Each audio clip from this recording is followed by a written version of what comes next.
Je suis Christophe Assens, je suis enseignant-chercheur à l'Université de Versailles-Saint-Quentin en Yvelines.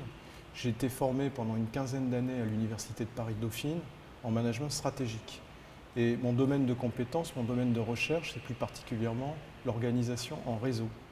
C'est-à-dire une organisation où la confiance joue un rôle fondamental parce que c'est une organisation qui permet la collaboration entre acteurs, entre partenaires, entre entreprises.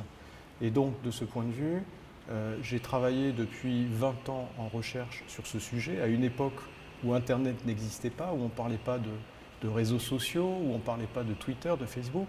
Mais j'ai considéré très tôt, il y a 20 ans, que ce sujet était fondamental parce que si on souhaite réconcilier la dimension sociale et économique dans les organisations productives, dans les entreprises, par exemple, il est très important de mettre l'accent sur ce qui paraît immatériel dans l'entreprise, c'est-à-dire le lien de confiance entre acteurs, et qui peut être une source de création de valeur très importante. La confiance ne peut pas se décréter.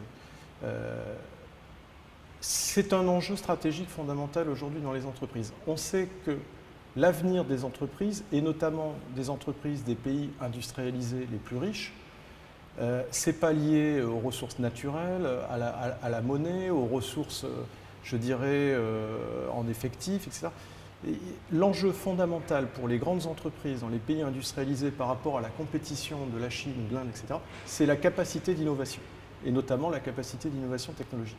Et on sait aujourd'hui, de façon très précise, que l'innovation est liée à la capacité de partage de connaissances, d'échange d'informations, y compris stratégique, y compris entre concurrents, et que ça ne peut se dérouler que dans un cadre de confiance.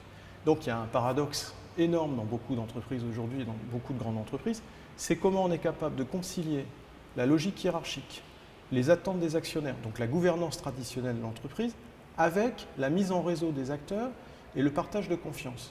Pour une PME qui souhaite se développer et qui a très peu de moyens financiers à disposition, puisque c'est en général le cas, il faut jouer la carte effectivement relationnelle, des collaborations, et donc le fonctionnement en réseau me paraît tout à fait approprié. À partir du moment où on est capable de construire ce réseau, de construire la collaboration et d'entretenir la confiance. Et donc ça demande du temps, du travail et de l'investissement, bien évidemment. Le fonctionnement en réseau et la logique de confiance, c'est une manière de dépasser les contraintes liées aux investissements sur les marchés financiers, et c'est une manière aussi de dépasser l'handicap avec des entreprises de plus grande taille qui sont intégrées, des grands groupes, et dont les capacités financières ou de moyens sont infiniment supérieures.